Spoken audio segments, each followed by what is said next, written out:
Hi, everybody, and welcome to today's TOC podcast. I'm Joe Weichert, Chair of O'Reilly's Tools of Change Conference. Today's podcast is brought to you by Publishers Weekly, our TOC event partner. TOC now has a regular column in Publishers Weekly called Perspectives, and you can keep up with those perspective articles both on publishersweekly.com and in their print edition. I'm joined today by Simon Lipskar, President of Writers House, a literary agency, and I asked Simon to join us because our TOC theme this month is pricing. And Simon wrote a terrific letter to the Department of Justice challenging the logic behind their proposed settlement of the suit against Apple and 5 of the big 6 publishers. Simon's letter dispels some myths about what he refers to as the actual price consequences of the agency model. So, Simon, welcome to this TOC podcast. Thanks for having me. So, Simon, let's start off with you telling us a bit about what you do and how you're involved in the book publishing industry. Sure. Well, I'm a literary agent. So my role in the industry is obviously primarily, or actually solely, as an author's advocate. I like to think that what authors find valuable is also what publishers find valuable and other people in the food chain find valuable is that we work very hard here, and I work very hard to be incredibly knowledgeable about the actualities of the publishing business and to be real professionals who nonetheless are looking after the interests of writers as opposed to any other corporate interests. So, one of the nice things about agencies and the agent relationship that I've always really treasured is that we have a very clear legal responsibility as a fiduciary for our clients to put their interests above our own. And I love that because it allows a real clarity and purity of purpose, and it also allows our place in the industry, when we're informed and knowledgeable, to be both incredibly powerful as advocates and incredibly useful as partners, I think, for the publishers and other people who we work with in the publishing food chain. Okay, so let's dig into the meat of this. What is your opinion of the DOJ's proposed settlement terms, and in particular, how the agency model has affected ebook prices? Well, you already you already tipped your hand, okay, or my hand with your lead-in. But so look, obviously, I'm fairly clearly on public record as thinking very poorly of the settlement terms, specifically as they relate to the discount restrictions. And the reason I have issues with that is because I think, to answer the second question first and then to circle back to the DOJ, I think that the DOJ has gotten the data profoundly wrong. I think they have clearly misread the landscape of ebook pricing, and they've done so for reasons that are there's 2 ways they could have done so. With retrospect, and even since I wrote the letter back in May, I've had a lot of time to think about this and a lot of interesting conversations. And so I'd put it like this: there are 2 rational ways that you can come to understand their basic position. And their basic position is that ebook prices have gone up as a consequence of the alleged illegal collusion. Right. So for the purpose of this conversation, let's not worry about alleged and illegal collusion. We're just going to talk about the pricing. I'm not interested or capable or have any authority or expertise on analyzing the questions of whether there was collusion or there wasn't collusion, or whether it is defined as collusion under the law. I think that's not what you want me to talk about, and it's not relevant. Right. But so we're not going to. Let's skip over all those issues. But in terms of the question of price, so their allegation or their statement, their statement based on their investigation of the ebook marketplace is that prices went up.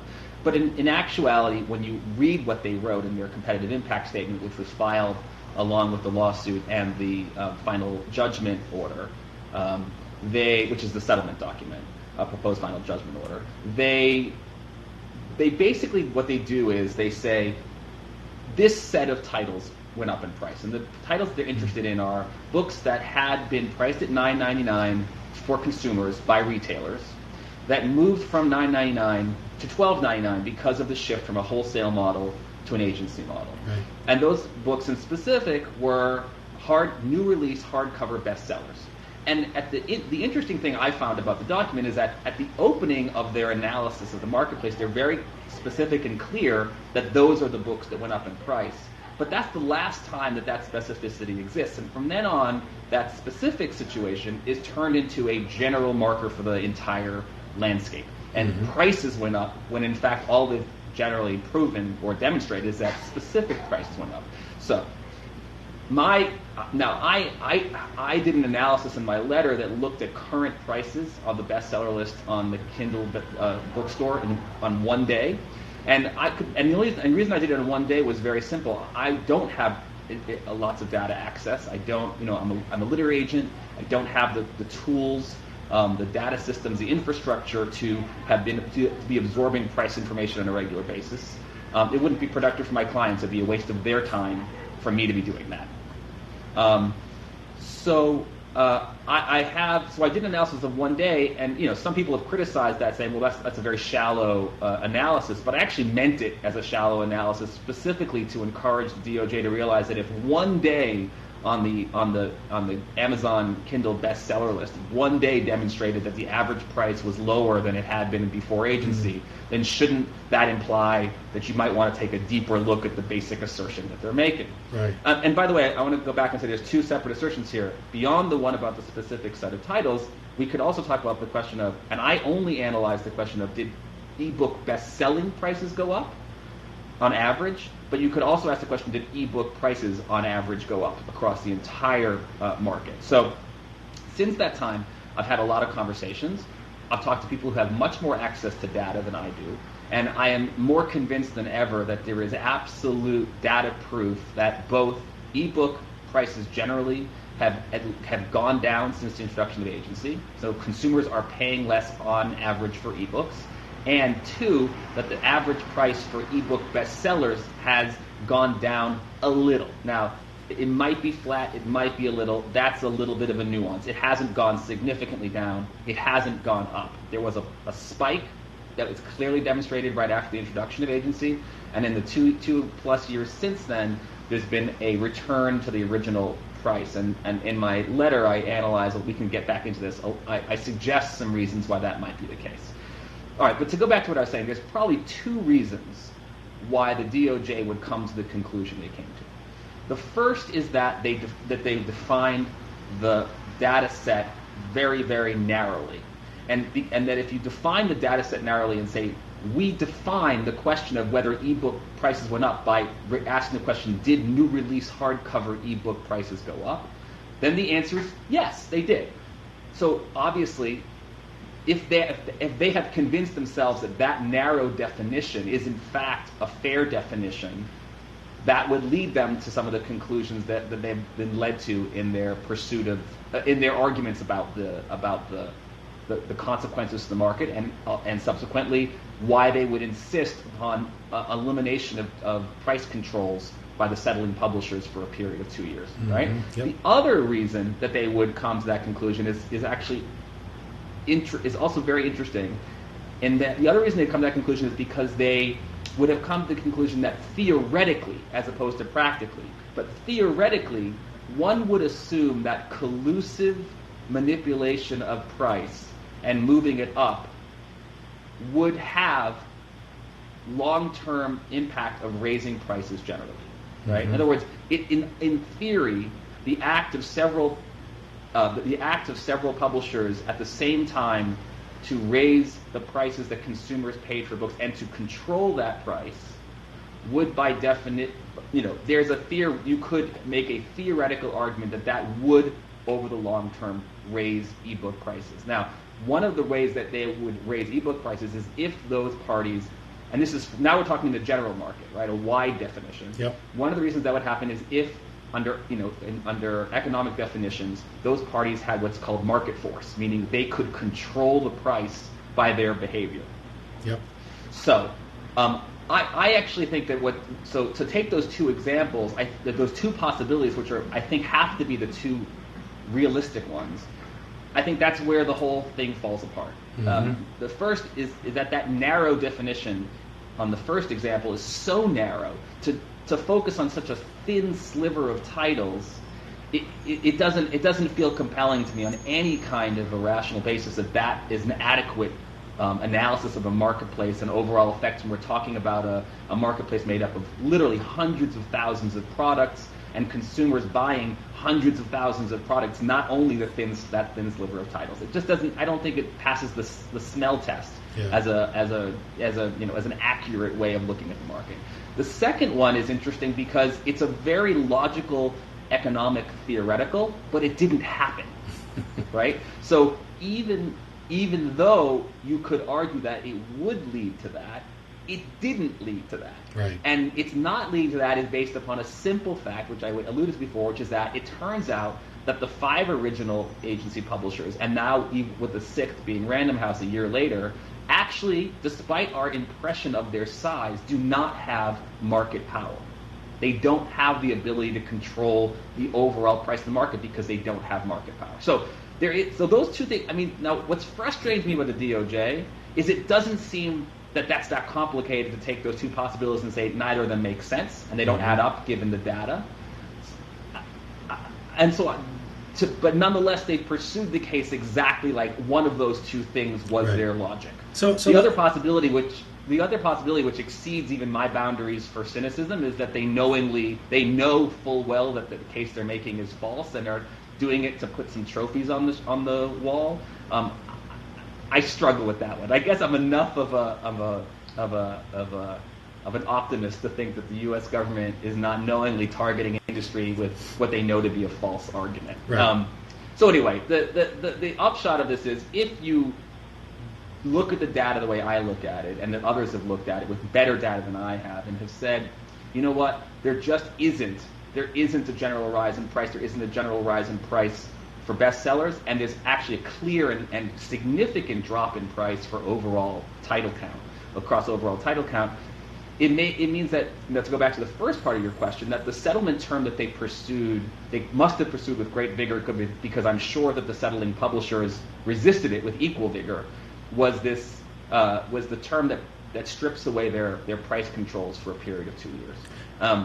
I've obviously not. I think that is in a completely illogical thing to have in a settlement, because what it says is, because you did wrong, we are now going to insist on a cure for a situation that actually we can't even identify, or no one can rationally identify that there was harm. Mm-hmm. But we're going to insist on that cure anyway. And what's frustrating to me about that is that they're playing God. They're saying, we think that prices might have got even lower if you hadn't done this, which is possible, right. But they only think it. Yeah. And it's possible speculatively. It's also possible speculatively that this will indeed lead to lower prices now. It also might not. But I don't think it's the DOJs. I don't think the law, though I'm not a lawyer, I don't think the law gives the DOJ the right to play God in terms of hoping for outcomes that are not demonstrated by present situations. It's fairly clear that what they've asked for flies in the face of the logic of the data of the market over a good, healthy 2.5-year period in which there was really significant growth in the market. We were able to see, I think it's not a mature market for sure, but it's a maturing market as opposed to an absolutely new market now. And we have a much better sense of things. I just don't think their data holds, and as a consequence, I think that their desire to eliminate those price controls, which they admit are completely illegal, and after 2 years, everyone's allowed to go back right on full-on agency again. Mm-hmm. I think it's wrong-headed. I think it's bad for the market. I think it's bad for the consumer in the long run. I think it's not in the public interest, and as a consequence, I hope dearly that Judge Denise Cote, who ultimately has the authority to approve the settlement, looks at all the comments that were submitted by myself, by Barnes & Noble, which had significant data points, and says, I don't buy this. This doesn't look real to me. I want to go back to something you said there about control and so forth. But first, let me just remind everybody that today's podcast is brought to you by TOC's event partner, Publishers Weekly.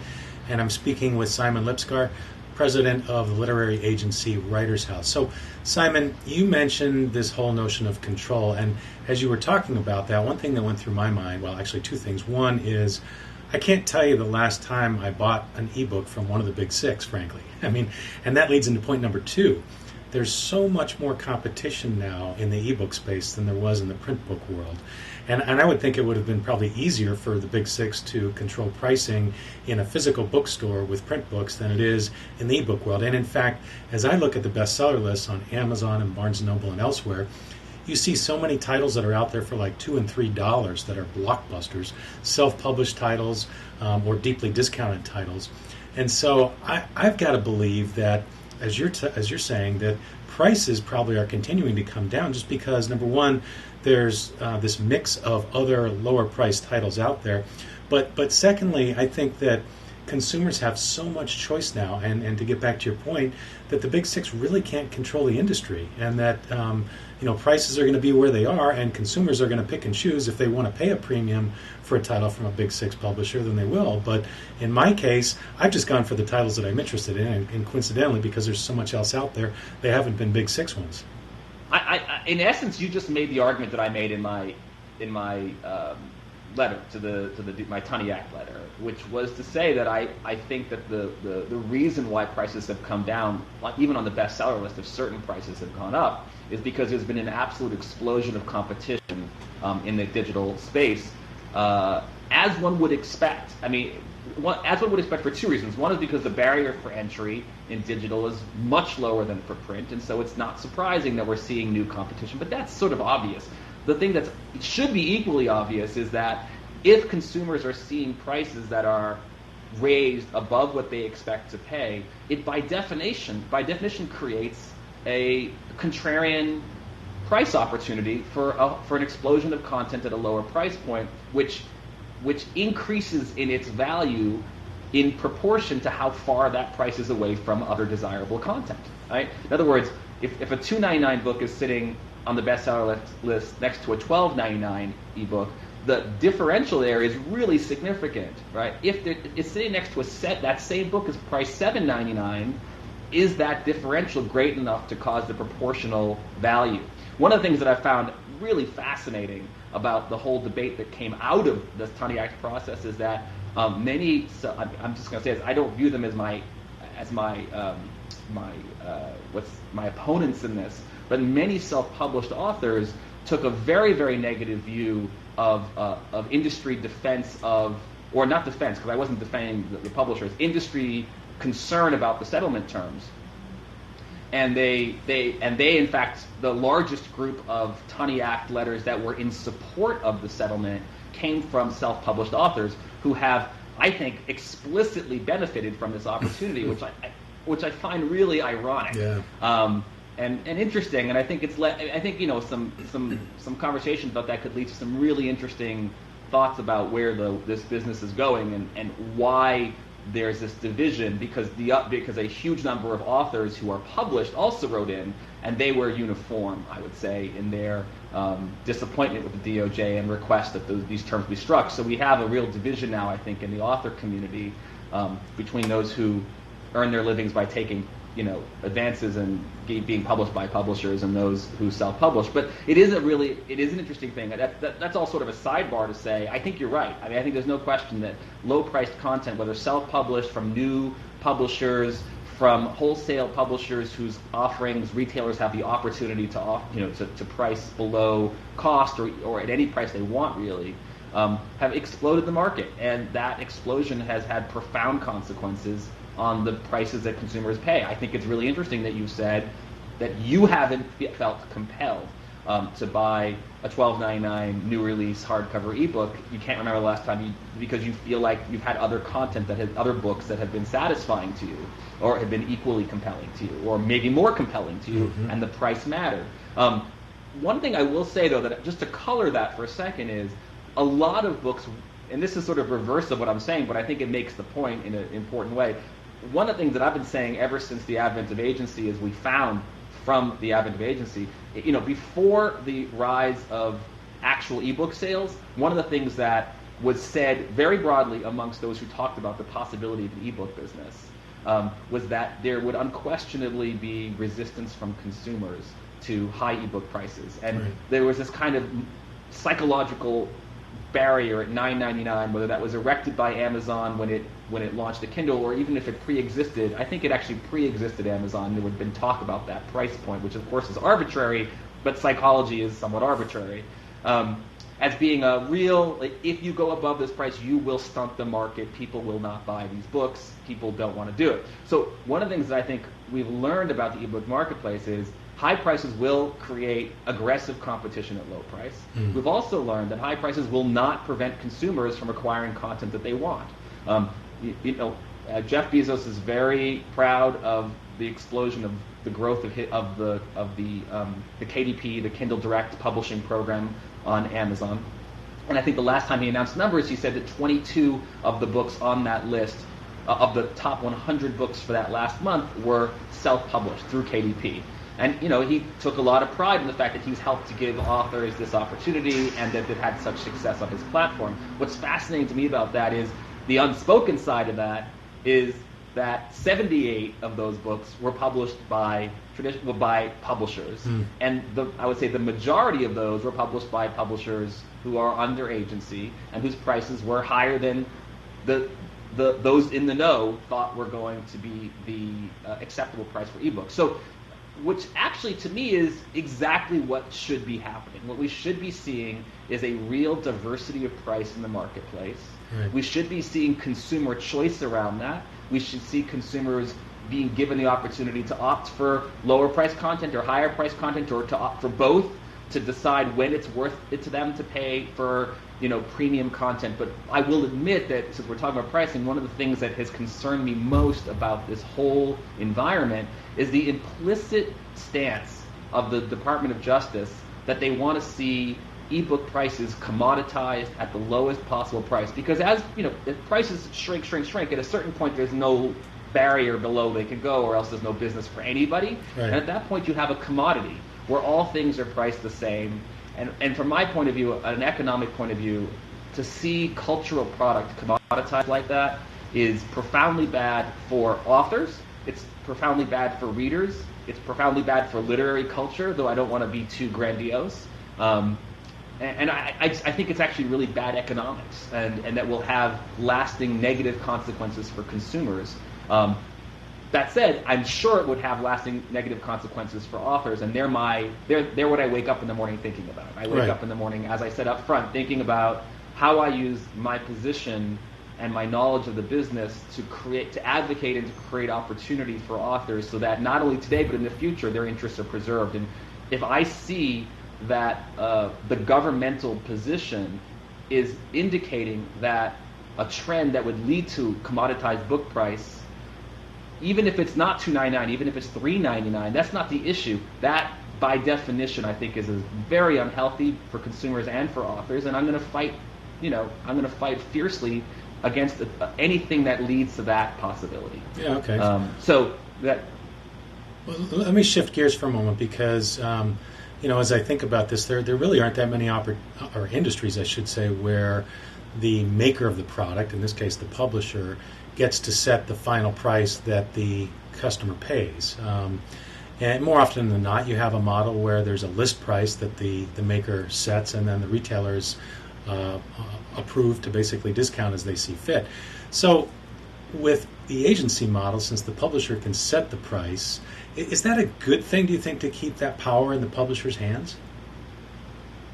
Well, listen, that's a really, really interesting question, and that's a philosophical question as much as an economic question. So let me approach it a couple of ways. First of all, I think that your question is interesting on its face because it's about a world that we believe in inherently, because it's the world that is tangible to us and we grew up with, which is the world of physical product. And I think that, in fact, in the digital world today, you can't even say as directly as you just said that this is how it's usually done. You and I can both come up with many, many examples as of today in which producers, whether they be the creators themselves or their licensees who are the publishers or music labels or whoever they are setting price for their content. We see it in movies, we see it in music, we see it, and I think most powerfully, of course, we see it in the app business, which is such a powerful economic engine in terms of people's experience of tablets and computing these days. Those prices are of course all set by the software developers and by the companies that make the software. And I think that the reason why it works not only is because frankly, it benefits Apple, which is the reason they embrace this model, is because they love getting to extract a toll for existence on a platform that they create without having to do any work to support, support or market the individual products. Right. That's if you've created the world's best platform and you can charge 30% to everyone for the pleasure of being there, that's a pretty sweet business. And in fact, there's a reason they're the largest company in America, because they've got a pretty sweet business and they're darn good at what they do. But I do think that to switch gears on the question for a second, we're seeing it happen, and we're not only seeing it happen because it can happen, because an Apple can say, I don't want to take risk, I don't want to own your property and then resell it. I want you to hold the risk, and I want to take a toll. It's also because there's something inherently different about ebooks, let's talk about ebooks as opposed to general digital content. There's something different from ebooks and books, which is, and this is not my insight, so I want to give credit where credit's due, but Bob Cohn in his Tiny Act comment, I don't know if you've spoken to him yet, but Bob Cohn in his really quite spectacular comment did a profound analysis of the mistaken logic behind seeing an ebook as a book. And the reason why is because a physical book is two things simultaneously. It is the delivery of, it is the form and packaging and delivery of content, the way we consume it, and the content itself. But it's inherent to the notion of books and copyright that the content is not the format it is delivered in. The content is not the packaging. It's not the delivery system. It's not the platform on which it's consumed. It's that aspect of what a consumer buys when they buy a novel. If you buy a novel by an author, you're not, yes, you are in physical form, you're buying a hardcover, but that's just you're paying for both a delivery system, and underneath that delivery system, you're paying for the novel itself, which is abstracting the words and the experience. So why does that matter? That matters because in an ebook world, when an ebook file is delivered, that delivery of the file is only the delivery of the content itself, right? Mm-hmm. The platform and the experience has been delivered by someone else, a hardware provider, a ebook retail platform. So the book part of it, the physical book part of it, has been stripped away from the content part of it. And the reason that's important is because it raises the issue that the question you're asking is I'd rephrase the question you're asking, which is, it's not that is it the right thing because it's not been how we've done it before, but is it the right thing for a world in which publishers are delivering only one part, the more important part, but one part of that package to consumers. Right. And in that regard, I would, so I have an opinion on that, which is that it is. I think it makes enormous sense for authors and their licensees, the publishers, to have pricing control over that part, because they don't and will never have pricing control over the platform. They will never have control over the management of the platform, the marketing of that platform, the reach and scope of that platform, the behavior of the parties that control that platform, and it simply makes sense to protect the inherent value. And the reason why is very simple. So take the next step. If that book, what the book is, has been split in two, the party that is delivering, and I don't mean this in any negative way, I just mean as hard, cold analysis, the party that is delivering the product, meaning the hardware, the platform, etc., they, by definition, would like maximum value associated with that part. Right. And publishers and authors by definition want maximum value associated with the content. But that is not a stable issue. That is, those two things do not live in total happiness together. There is inevitable conflict over how much value goes to each side of that experience. And so, as someone who's interested in the authorial side of it, by definition, I'd like to see control over the price, not of the entire experience, but just of the delivery of the value and price of the content itself, separated from the entire delivery experience. Gotcha. Yep. No, that makes sense. So, last question I've got for you, Simon. Amazon obviously is the 800-pound gorilla that we're dealing with these days. So, can you see anyone else emerging to challenge their leadership position? I mean, can Barnes & Noble do it? Is there somebody else? Google? What do you think?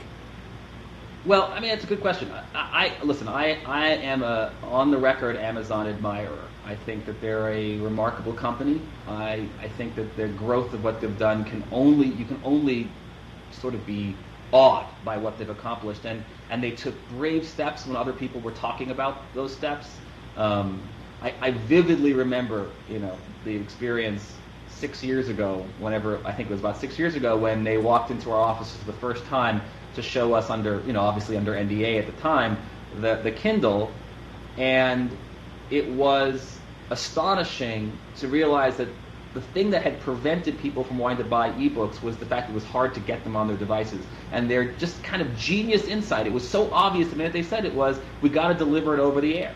Mm-hmm. And that they had embedded 3G and made it invisible to the consumer, but made it instantaneous so that you could acquire content anywhere you were. I mean, we all looked around the room and were like, "Yep, they just hit it out of the park. This is it." Like, this was the moment we're like, "This is not going to be the Sony Reader. This is not going to be the Rocket Book. This is where the internet delivery system plus an over-the-air delivery system equals a consumer experience that's going to be really a home run for consumers." And it was obvious, and it didn't take insight.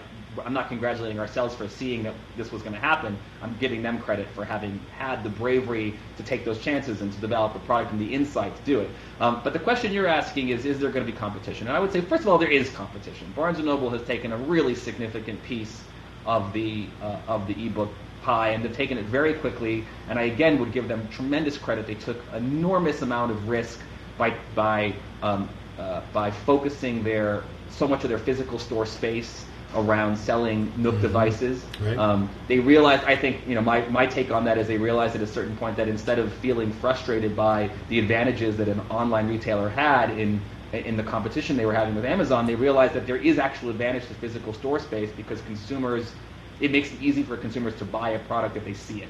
Right. And so they took advantage of their physical store asset and created a really tremendous place to table. My estimate is, like most people, is they're around 25% of the marketplace, and that's not a small percentage.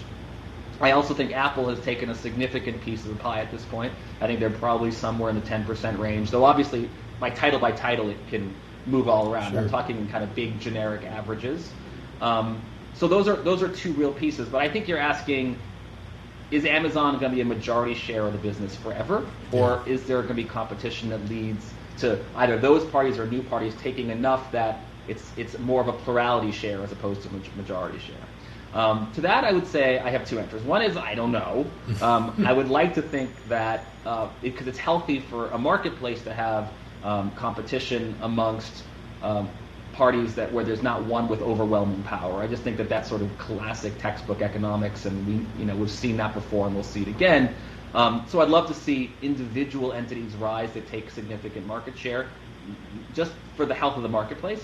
Right. But I actually believe that the real next step for the industry that that is going to be interesting to see unfold is not the question of platform-driven sales, but sort of distributed sales. And I think I know that there's a lot of thought being put into this. What do you mean by that? By the way, in all sorts of places, but I think there's a real there is the answer to your question is we are as likely to see share.